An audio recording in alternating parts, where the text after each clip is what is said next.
You know, some people age like a fine wine, and some people age like a can of special brew left on a hot windowsill. Whichever one you are, get ready to talk about those pesky little emotions of yours, because it's time for another episode of I've Had a Rosé, Let's Talk About Feelings. Please welcome your host, Sam Lake. It was me the whole time. Hello everybody, welcome to another episode of I've Had a Rosé, Let's Talk About Feelings, the show where me and a wonderful guest enjoy a beverage of their choice and talk about something that they're passionate about and see how it connects to their feelings, if at all. Before we welcome today's guest, let me say thank you to our Rosé sluts. That's just what we call our Patreons, it's nothing dodgy. If you'd like to become a Rosé slut today, you can sign up for as little as £3 and you get access to all kinds of bonus content. So you enjoy that, think about it, the link's somewhere down below. Let's say hello to our guest today, Diona Doherty. Hello. How are you? I'm good. Yeah, I am actually. That's good. You seem good. Do I? Yeah, you're chirpy chappy, aren't you? I am quite chirpy. Yeah. Yeah. You chirpy all the time. No. No. Can't imagine you being an angry guy at times. I think if you were to be angry at me, I would be like, do you know, like when your teachers or your mum is and you're like... I think I'm quite agreeable a lot of the time. And if that ever changed, people would be like, oh my God, no. he'll kill someone. That's a good position to be in. So, do you think? Well, I think because then if you're gonna get annoyed, they'll believe it. I won't have to convince them that I'm annoyed. Well, they'll know. They'll know. Those guys will know. I don't want to be on the end of that. But is this red pilling? Is this how I suddenly tap into like a really like aggressive persona? Well, I don't know what red pilling means.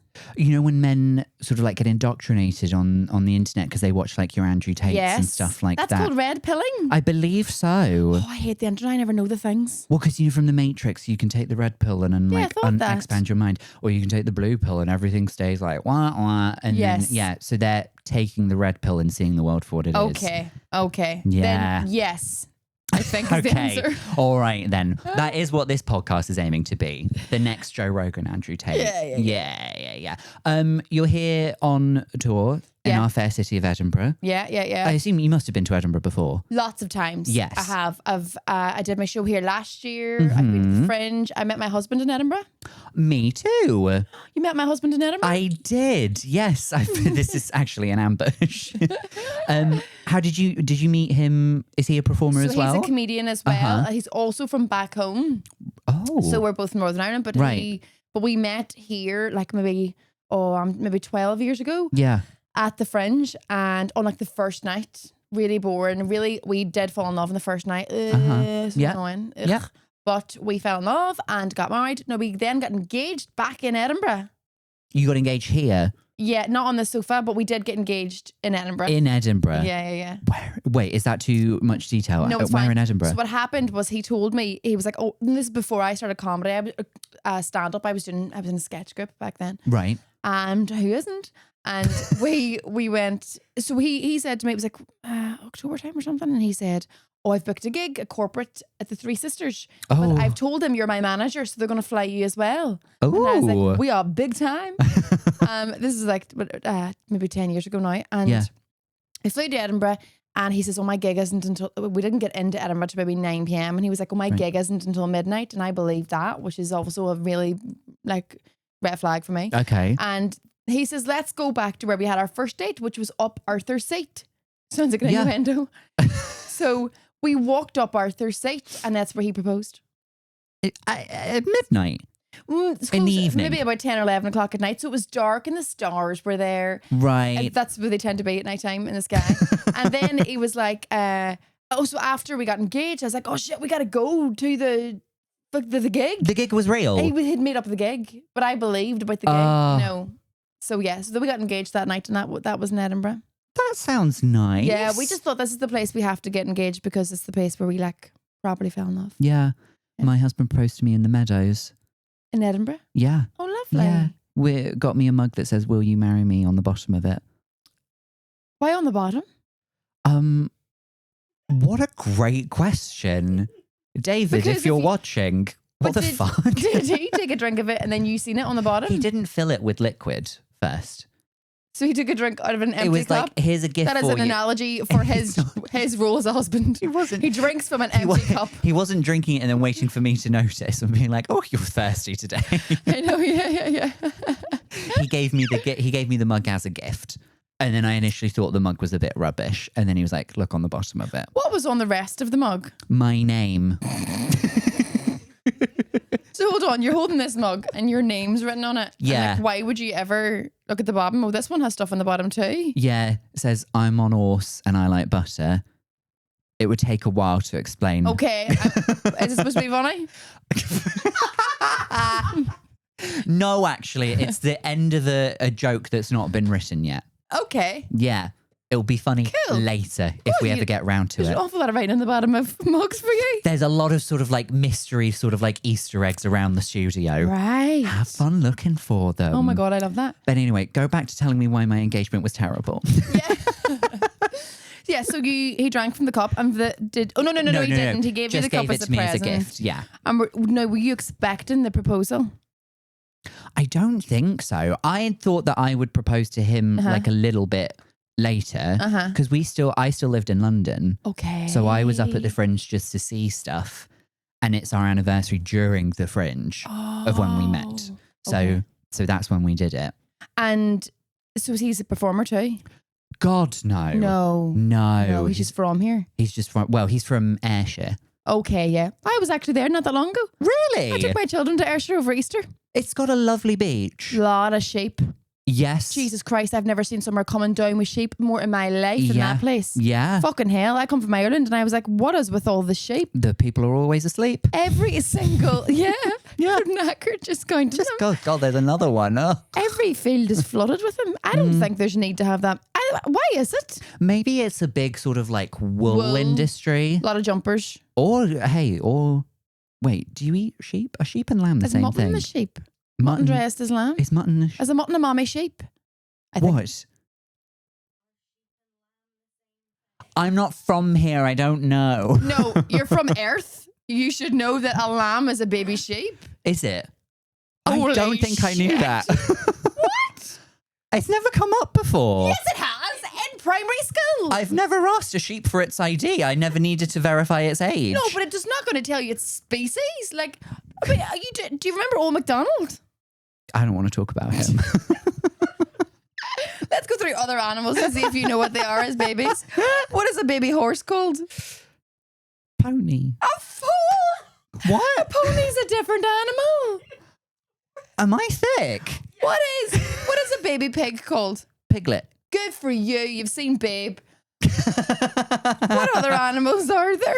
What is a baby monkey like this game. called? What? Yeah. A baby monkey? What's a baby monkey called? Does that not depend? No, because now I want to say it and now I think I've got it wrong. Go ahead. No. Try it. I don't want to. I think you should.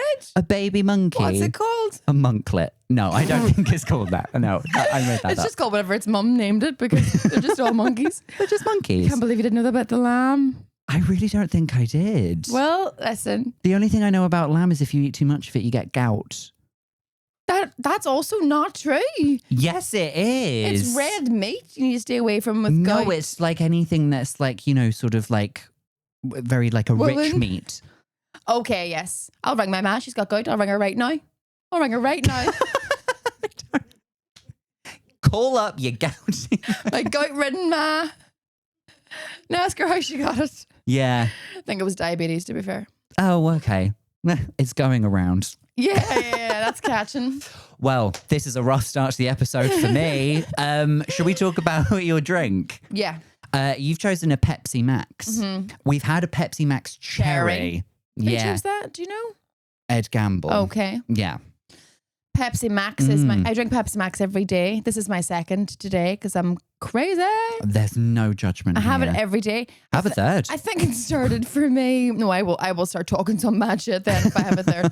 No, I started drinking Pepsi Max religiously whenever I was like a teenager and whenever maybe late teens, and when I moved to uni, so I'm from Derry, and when I moved to Belfast to go to uni, I would go home with the weekends. And sorry, I'm burping now because of the Pepsi Max. Do you know when you would go home at the weekends from university and your mum is desperately trying to cling on to any... What is he laughing at? What is he laughing at? Oh no, what have I done? Have I been insensitive? No, you haven't been. I know why Claire's laughing. Someone dead. Is someone dead? She... this is... No, you have to tell us now. My mum was a lamb. No. My mum,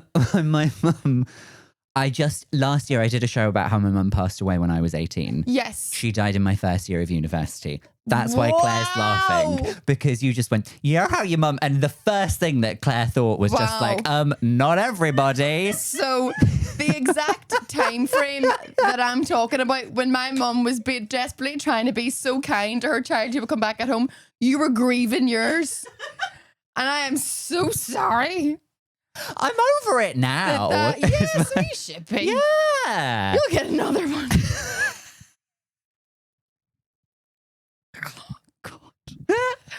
I Just pop down to B&M. Yeah. See if someone's left one in a trolley. Yeah, well, maybe you don't know, but usually during uni, mums make an effort.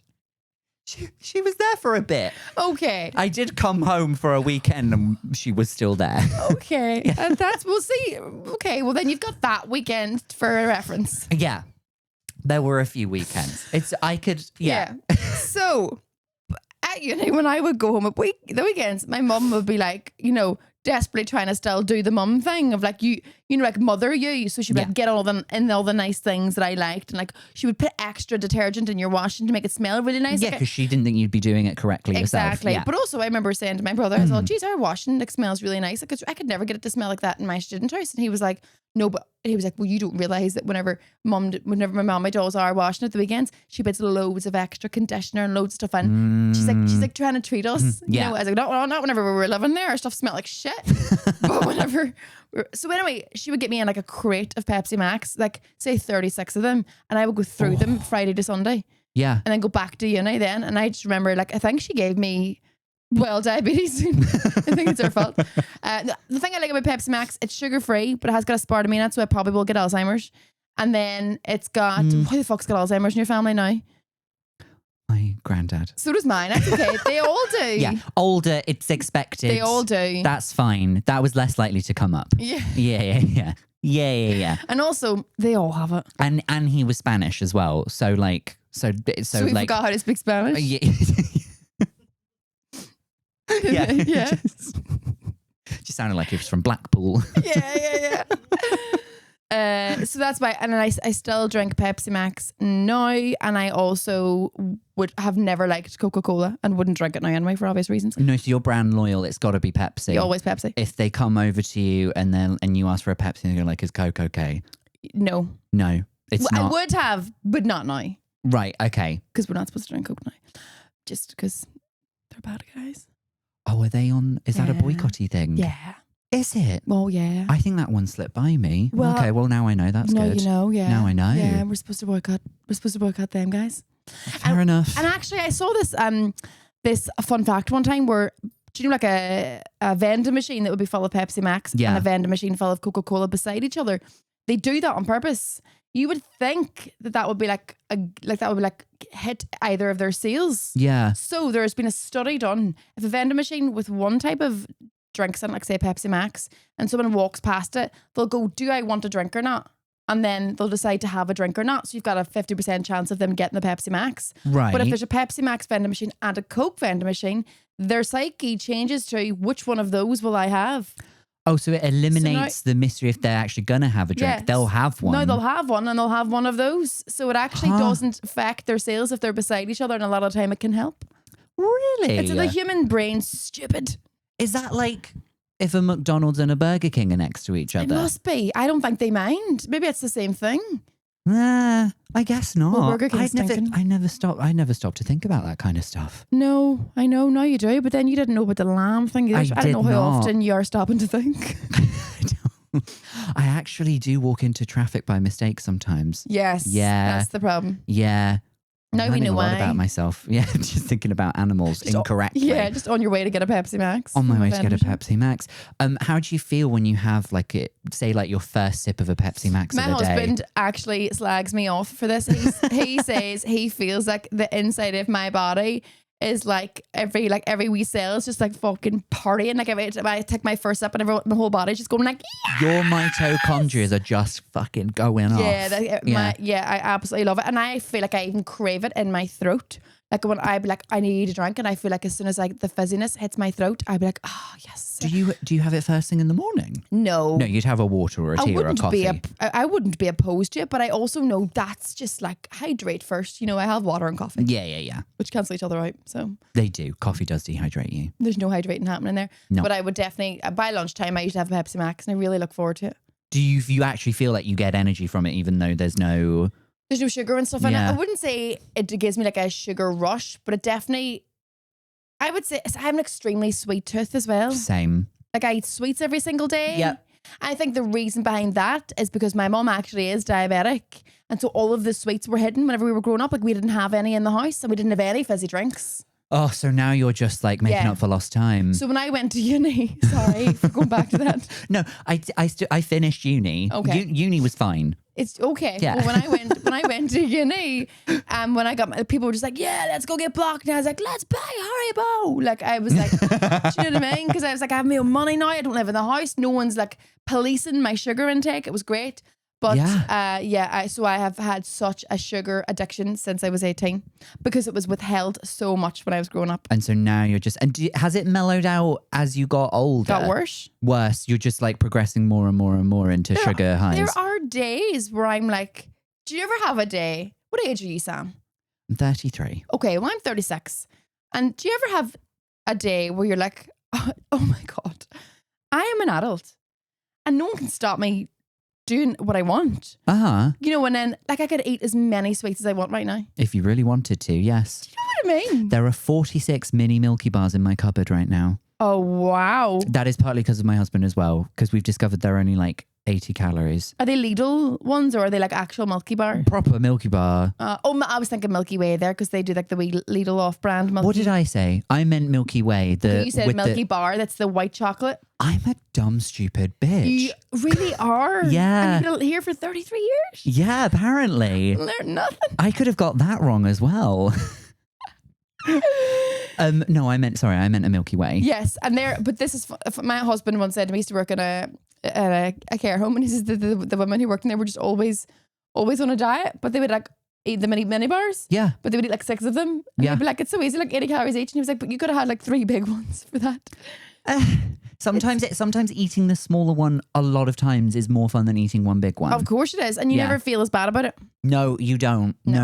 Because you feel like I could stop at any time. It's the same reason you won't watch a film, but you will watch 5 episodes of something. Yeah. It's bizarre, isn't it? Yeah. Like a pouch of sweets. Yeah. Maltesers, Munchies, Skittles, M&Ms. If you get a bag, I can just be like, I can stop whenever I want. Yeah. And when I want to stop is never. Yes. So I eat the whole thing. Yeah. Yeah, big sugar addict and not I'm loud and proud. Fair enough. Good for you. And like I have 2 young children. I give them sweets all the time. I don't give a shit. Just like they're gonna go to uni. I don't want them going to uni at 18 and burying their face in a pick a mix like I did.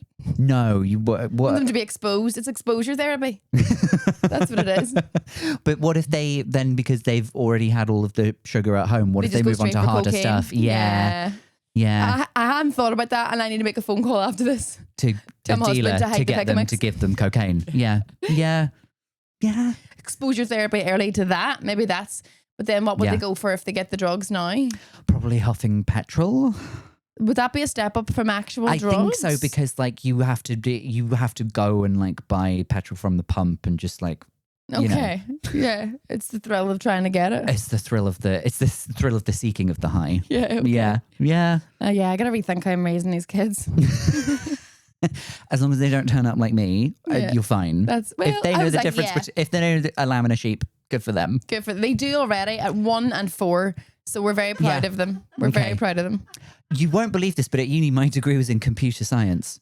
I find that hard to believe. Yeah. No, but that makes sense. Like, why would you know animals when you're just looking at computers? Yeah, I can just code something to tell me what an animal is. Yeah. Exactly. Shall we move on to your topic now that we've got a little buzz going from the Pepsi Max? You wanted to talk about The Office. And we're not talking about like an actual office that people work in. And we're also not talking about the UK version of the sitcom The Office. It's The Office, an American workplace. Specifically that one. I've watched all 9 seasons 11 times. I have seen all 9 seasons. I don't think I've watched it 11 times. Maybe 2 or 3. Mm-hmm. Oh, yes. So then you're very familiar. I am very familiar. Yes. Yeah. Why is that your topic? Why do you love the American Office? My favorite show of all time. Yeah. It's the one that it's like, do you know the comfort of a show that you know so well? And you love all the characters, and they'll never do you wrong. They won't, because you know exactly what they're going to do. But it's like going to eat something in McDonald's where you're like, every time I know what I'm going to get, I will never be surprised. I will never be disappointed. It's always going to taste the exact same. Yeah. It's like that. I think they have some of the best comedy actors in the world in it. Yes. And some of the most amazing scenes, funniest lines. I just think it's iconic. Me and my husband absolutely buzz off it. We started watching it on our honeymoon. Okay. And we went to New York, and then we did a cruise from New York to the Caribbean. Oh. But for 2 days we were at sea in January, so it was like rough weather. Like everyone was green, top deck was shut. We were stuck in our cabin. And people always tell me that cruises, you won't feel it. You won't feel the waves. You do. I knew it was horseshit. Yeah. Horseshit, especially if it's like in a wintry part of the sea, like V chopping. Yeah. Until we got to the Caribbean, it was like. I swear to God, it was brutal. I regretted booking it for my honeymoon, and we just binge watched the first 2 seasons of The Office, because we'd nothing else to do but that and drink. So we did that, and then it got the honeymoon did get better. It looked up, it was fine. Yeah, it was grand. But we were just hooked on it from then, and then just have constantly watched it ever since. So it's your go-to comfort show. Do you watch it when you're doing stuff like around the house? No, do you put it on? It's like a before bedtime show. Got it. So get into bed. Yeah. Eat supper in bed. I know people are against that, but I like my toast in bed and watch The Office. Oh, not dinner, just like a little. Oh no, supper for me is like your pre-bedtime, a little snack, kind of level cheese stuff. and toast or something. Fair enough. Okay. And watch, and that's most nights. That's what and we've done that for like our whole marriage. Do you have a telly in the bed? Oh yeah, not in the bed. It's on the wall. Not in the bedroom. Yeah. Yeah, in the bedroom. Yeah. Do you not? No, but I think I would enjoy one. Yeah. I also think we might do that thing where you get a projector. I'm not a fan of that. No, you've got to have a TV. We had that. The only thing about that is the room needs to be pitch black for you to see it. True. So during the summer months, or even if it's like you get into bed early evening, 7 o'clock. It's a good point. Well you made. You won't see it. Yeah. It needs to be pitch black. It's also too big. Like, how big is your bedroom? Your bed would need to be like, I would say, a good 2 to 3 to 4 meters from the back wall for you to actually not be like breaking your neck to see it all. I can't think of how big my bedroom is now. We fit a Super King in it. Yeah, but many other things. No, just they touch the walls, all sides of the bed. No, I think we might have the space. But the point about the daylight, that is a good point. Yeah, that's a very good point. And it's never the same quality of image as the TV. It's always grainy and like translucent, and I don't like that. Although if you go into the fancy department stores where they have like a really fancy like electronics section in it, it's like very, very expensive stuff, but it's like top of the range. They do projectors which just like sit at the base of the wall and then just project straight up onto the roof. No, like onto the wall. Oh, okay. But the projector itself is right against the wall, but it can just. Okay. Yeah. Well, maybe ours was like £100 off Amazon. Yeah, that's probably what I would have done. Yeah. Okay, well then, that's why I refused. I don't like to watch the. I probably won't invest in a good one either. Yeah. Do you fall asleep watching The Office? Always. Do you have like the timer setting on your TV so it turns itself off? No, my husband will turn it off. He doesn't fall asleep. I have to like literally as soon as I finish my last bite of supper in bed, I need to immediately go brush my teeth because I will fall asleep straight away. Right. Yeah. My belly just goes, oh, we've ate now. That's the last thing we need to do today. Good night. And then you're just I'm out. Off you go. Out. Yeah. So if we watch something a bit earlier, then maybe I'll have watched 2 or 3 episodes by then. Yeah. But most nights we watch the American Office. That's lovely. Yeah. It becomes like a bit of a routine. It's just comfort. It's just like this. It's easy. Do you know if you even like sit in the living room, you've got a takeaway or something, you put something on to watch, you're like, we won't hear it that much over us munching pizza. Oh, no. So let's throw on something that we already know. Yes, exactly. And it's that. We do that with Real Housewives, with Below Deck. Yes. We can a series that we already know what happens. This is who throws wine on who, and then we don't need to pay attention. It just needs to be there. I even, like on my birthday there in March, my stepson, I've got 3 older stepsons as well. He got me a Dwight bobblehead for my desk for my office. Oh, very nice. So I have a bobblehead. Who is your favourite character in The Office? Is it Dwight? I think it has to be Michael Scott, with a very like closely behind as Dwight. Okay, fair enough. And I also love Erin. Yeah. I think if I was going to be in the American Office, the only part I probably could have auditioned for would have been the Erin. Right. Okay. Definitely wouldn't have been a Pam or anything. No. Well, is it because you see yourself in the character, or you like her job? The character. Okay. Because they had the same job. They were both receptionists. Well, they were, but then didn't Pam become? She went on to become, and then that's when she came in. Yeah. Unless I'm thinking of the wrong person. No, Erin that's was Ellie Kempner. Yeah. Yes. Yeah. But we were talking just before, like, it seems like it's one of those romanticized things of like, it seems like it'd be a lot of fun being a receptionist. Well, this is, and even working in an office, you're like, these guys are having so much fun. Like, mad shit happens every day. Like, you sort of, I'm watching it going, because I am self-employed and my work schedule is so erratic one month to the next. Yeah. I watch that and go, God, the lovely, like, just like consistency of like the same people at work, and like they know what they have to do, and they sit at their desks, and the little in-jokes and the little fun things they do. And I've never had a Christmas staff do, because I've never like worked in a full-time position. You've missed out. So I have never had that workplace camaraderie ever. And I love that. And I'm a wee bit jealous of that. And I watch it going, these guys are the best of friends forever. Even though Michael Scott's crazy, he's their Michael Scott. They've got each other's backs. Oh, yeah. When you think like, oh, they must all like really like be agitated by him. Then he turns up at like the wedding at the end, and then exactly, and then she like runs to him at the airport before he leaves. They and love it's him. like, they all love each other. And it does romanticize a job that a lot of people hate, which is office work. A lot of people be like, oh. But like you said, that's because like this job is you can't really plan very well for it, because everything happens everywhere all the time. Yeah. So you probably are just looking at the receptionist being like, she just goes and sits down at her desk, and then when the time's up, off she goes. Yeah. And then maybe we'll have a beer after work, or. And I'm a genuinely big fan of stationery. Yeah. I just love the idea of being a receptionist and having like little compartments with little drawers that are filled with like paper clips and like yes. like drawing pins. Do you have a favorite highlighters. pen? I think a Bic pen is a real good, solid, decent pen. Like a Bic pen, just a normal Bic pen, just normal Bic, just like a ballpoint. The ballpoint Bic pen. Yeah. Okay. Yeah. I don't think we should be too snobby. I don't like those. Like, what are the ones like with the point? Like a fountain pen. Don't like those. Jesus Christ. Well, because they fill with ink, they're harder to control. You're more likely to like break the nib and then spill ink everywhere. It's just the sound it makes on the page. Scratchy. Do you have a favourite pen? It was a Papermate Flare. Wow. Which is not a ballpoint pen. It's like it's almost like a felt tip, but like. Don't like felt tips. No, really. No. It's like finer. It's made for like handwriting. Yes. But then I went back to a normal ballpoint pen, and I was like, no, this is easier actually. I just think the way I hold a pen, for it to work properly with a felt tip, I'd almost have to angle it further up so it's flatter on the page. Yes, I do see what you mean. My hand was like elevated then. Yeah, when I used to like when I was doing my writing like in the morning, I would like use my Papermate Flare and then be like, God, my hand really hurts. And then I switched to a ballpoint pen and I was like, oh, this is a breeze. What are you writing in the morning? Do you do morning pages? I have children. No. Oh, no. Okay. No. So it's just. I don't even do a morning shower. Have you ever heard of a book called The Artist's Way? No. So it's like a thing that is recommended in there, where you basically just write 3 pages in the morning every day. Mm-hmm. I tend to not do them in the morning. Sometimes I do them in the evening. I just like try and make sure I get them done.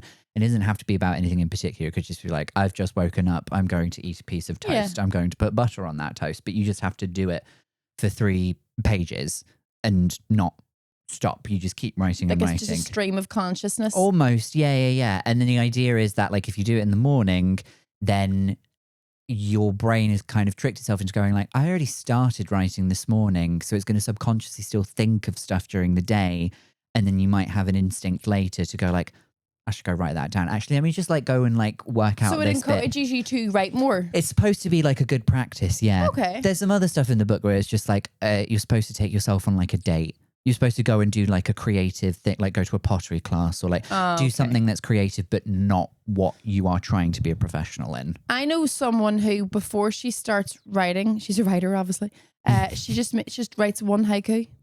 Just one haiku? She's like, if I just do that, then I just have already ignited the like thinking of like creatively, and then but she goes, but I'll never sit down to write something without just writing a haiku, and then I'll start. I don't find writing easy. I can't sit down and just go like, right, off I go. Same. And so I feel like having a task to complete first, exactly, to get you going, and then you do the rest. Because when I sit down to write for stand up as well, I'll get like a fucking love a list. Jesus, I love a list. A list. I'll get him I have like a pad that sits on my desk that's like basically like sections for lists on it, and it's great. And I'll write down a list of like, do like the admin things that you need to get done. It's like, oh, book your flight for there, or like ring up and get the hospital appointments order for you thingy, or do the online grocery shop off. I'll write down 4 or 5 little things like that, because I know that my attention span and everyone's attention span at the minute is shot because of social media. Yeah. So I'm like, I will get distracted in less than 8 minutes here with my phone. 8 minutes is good. Even that's long. Yeah. I was like, so if I can write, and then whenever I'm like getting distracted, just complete one of the admin tasks, because at least that takes me out of and then I'll just go, okay, I've got that done, back to the work thing. And you get the satisfaction of taking it off the list. Exactly. Yeah, I do that. But I do an app that has my to-do list in it. Yes, I do. I mean, it's just, but I would be off on another app. I've got an app specifically so that when I open my phone, I don't have to open anything. It's just there. It's like on the home screen. Oh. So it's just there with all of the other stuff. That's good. Yeah. Yeah. But yeah, it's just so hard it's so easy to get distracted so quickly. Like, to throw my phone the other side of the room. But if you were a receptionist in the office, you just manage all of the stationery. You take a call every now and again. And you have a call on a landline. Joy. A corded phone. Wouldn't that? I mean, remember you could the just days. Twizzle it and all. I mean, I also love the outfits. Like, to be a receptionist, I'm like, you'd obviously be in a nice little shirt and a pencil skirt and a pump. Yes, because I feel like the office, everyone was dressed like business. Yes. Or almost sort of like The Apprentice, but slightly more casual. Yeah. Everyone's in the middle of a team task. Yes. But every office that I worked in, maybe because I worked in tech, and so like you can't get us out of like a Zelda t-shirt or something. Right. Okay. It's all like, it was all like a lot more relaxed. So if somebody dressed the way someone dressed on The Office, they'd be like, huh, what are you doing here? And I wonder why on The American Office they did dress like that, because they didn't face to face with customers. Did they not? No, that wasn't like an open office. There was the odd person that would come in. It's very bizarre. There was one episode. Do you know a girl who ends up dating Michael Scott, but she's married, and she runs the restaurant nearby that he went in and had. Yes. And then she comes in and has a meeting to buy printers, and she's in trying to get discount. And I remember thinking, you work in one bowling alley / diner. Why do you need so many printers? But was that not because she fancied Thingy? Yeah, but she was in bulk buying printers because they gave her like a discount on her big order. And I was like, but what is a bulk buy these days? Now, see, 3? This is the thing where I think maybe you've seen it so much that now you're starting to question stuff you've seen before, like the logistics behind all of the orders. Yeah. At some point you must have gone like, well, they shouldn't be getting 300 GSEM for that kind of order. That doesn't make any sense at all. That's the wrong shade of yellow for the yellow pages. Exactly. Yeah. What do you have when you start like a fresh watch of this show? Do you start right from the beginning, or is there a particular season where you're like, do you know where I'm going to be happiest? Like season 5. Tend to skip season 1. Yeah. Because it's a like for like for the UK. Finding itself still. And it's not found itself yet. And the Michael Scott character, who is the Ricky Gervais character equivalent in the UK, hasn't quite found himself yet. He's unlikable, actually. A lot more unlikable. He becomes more like a lovable fool later on. He becomes a lovable fool in the Office Olympics episode. Yes. That is the moment. But in the first series, it's more like he's out for himself. It's kind of like, Yeah, they haven't figured him out yet. yeah. It's pre his hair plugs as well. Michael's this is Steve Carell. Yes, he has a cheeky little plug. In that, between shooting series 1 and series 2, Steve Carell books, is it like 40-year-old virgin or something? And so he like skyrockets as an actor. Oh, And yeah. he immediately gets hair plugs and a tan and drops like a stone and a half and just like gets, Because that was gets his him in shit movies together. He from was then. like, I'm a big guy now, a big star. And then was he still in The Office when he got nominated for... Did he not get nominated for an Oscar for something? I think so. I think he did, but I think that was around the time that he was leaving. Oh, maybe. Series 7, because there was 2 seasons without him. Is crazy. And then they even- brought in Catherine Tate. I loved her in it. My husband he's not convinced that was the right thing, but I loved her in it. I was just curious how it happened. Yeah, I think obviously it could be just her relationship with Ricky Gervais. Oh, okay. Yeah, maybe. know what I mean? Yeah, fair enough. I don't know. I don't know. Well, But then whenever so me and my husband did IVF for our kids. right. With our first child, or our first round of IVF, the first one we put in, we were determined that if it was a boy or a girl, that we would call it Rain, after Rain Wilson. Sure, yeah. Who plays Dwight. Yes. And so we did our IVF in the Czech Republic, and the whole time we were in the Czech Republic, we were there for 2 weeks the first time round, and it was 35 degrees the whole time. Sun was splitting in the sky. It was like so hot the whole time. Yeah. And the day we woke up to go put the embryo in, it lashed with rain outside. And we were like, oh my God, It's a that's sign. This Yeah. is absolutely has to Yeah. be called Rain. It didn't work that time, so we don't have a child called Rain. But I was willing to name. And then the next time around, we were like, we can't call the next one Rain. That was Rain, that first one, and it just didn't Right. work. So you've got to wait for but I another was willing sign. to name my child after Rain Wilson. Is this what are the names of your children? You don't have No, Winter and Rocky. Winter and Rocky. Yeah. Did it happen in winter? No, she was born on Easter Sunday. Oh, okay. But funnily enough, fucking now that I'm about to say this, I feel like we control the seasons because she was born on Easter Sunday, and the day she was born, a few hours later when we brought her home, it started snowing outside. It snowed for 2 days. Wow. On Easter Sunday, like during the pandemic, and now I think I'm in charge of the elements. You should have named your child like tax refund or something. Yeah, my husband does a Yeah. joke about that where we call her. There's a radio station back home where like there's like a big prize, like a big money prize call. You can phone in and you win a big. Oh, It's called yeah, the Kill yeah, yeah. FM cash call, and he Right. was a joke about like we then named our second child the Kill FM cash call. Yeah, but the second, and actually weirdly enough, we decided to call our son Rocky, and I had a home birth with him, and whilst I was giving birth to him, the movie Rocky was on TV. So you just sort of let the universe tell you what you should call your kids. But I was going to call him Rocky before, and it was only the next day that I'd seen, it was on last night, and I checked the time, and I was, oh my God, that was on the same time as I was giving birth. So you control the universe. I control the The universe. universe does what you want. Yeah. I'll change Lamb to something else if you want. Yeah, can we go back about half an hour and act like none of that Yeah, bit yeah. happened? I got you Make them sorted. two separate species, I got you please. sorted. Yeah.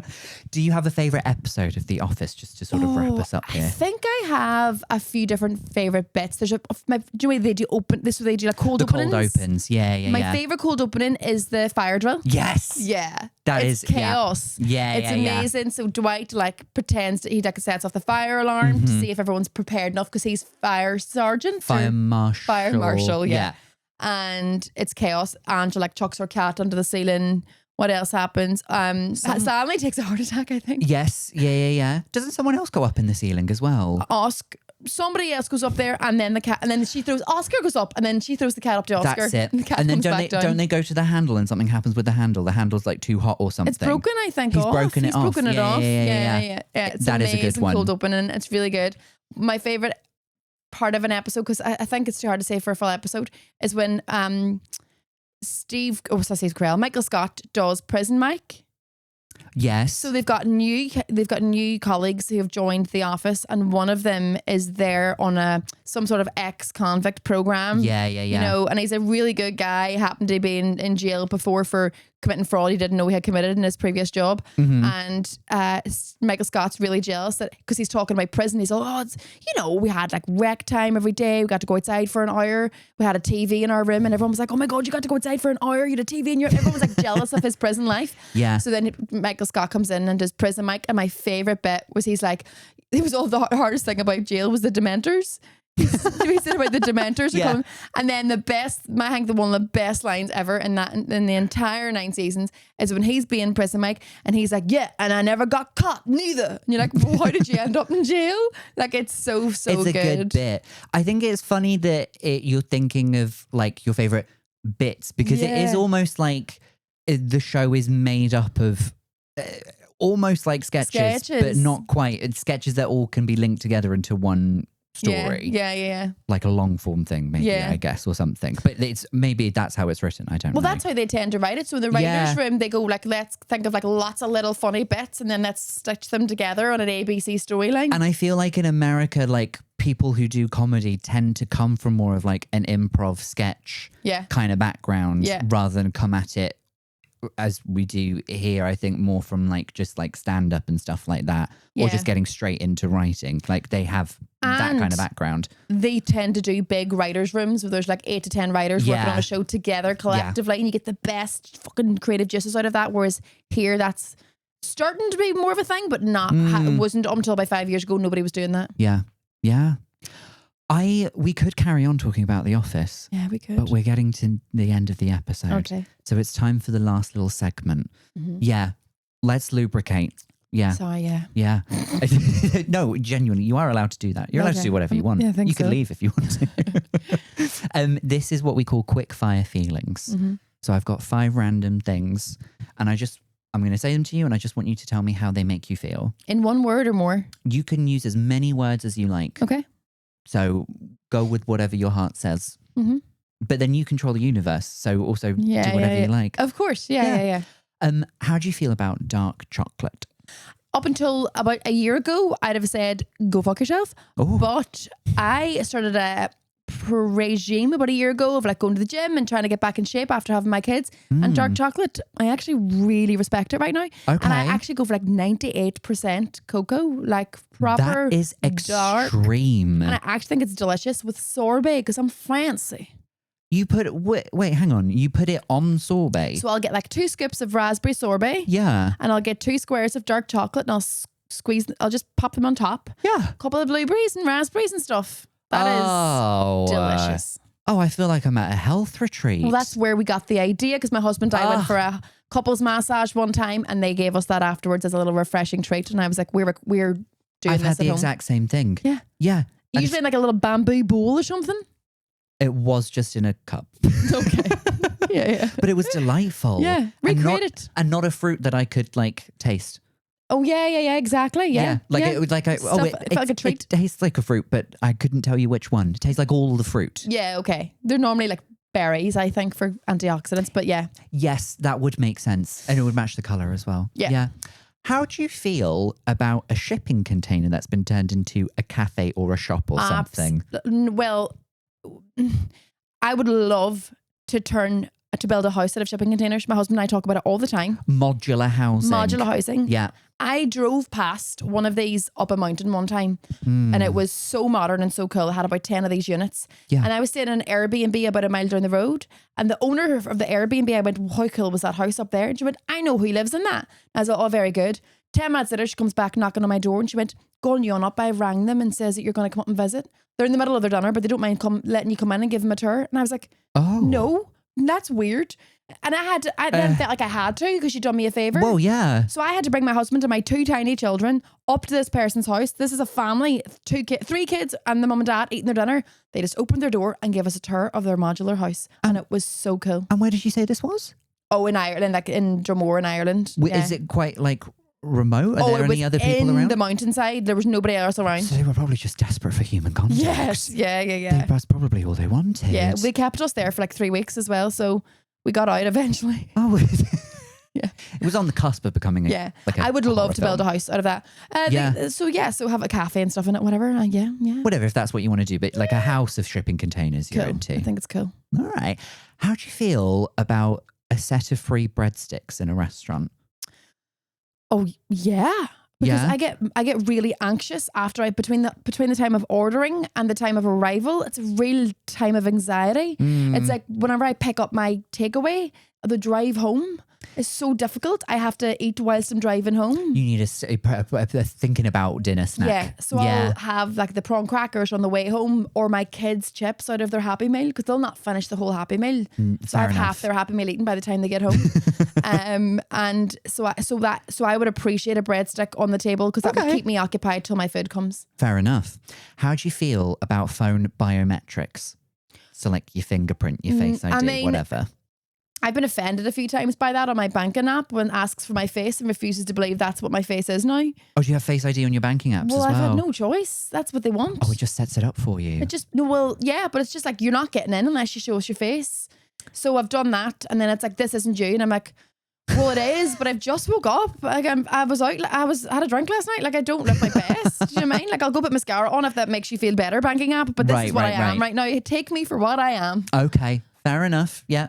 And finally, how do you feel about an oodie? I don't know what that is. That a big?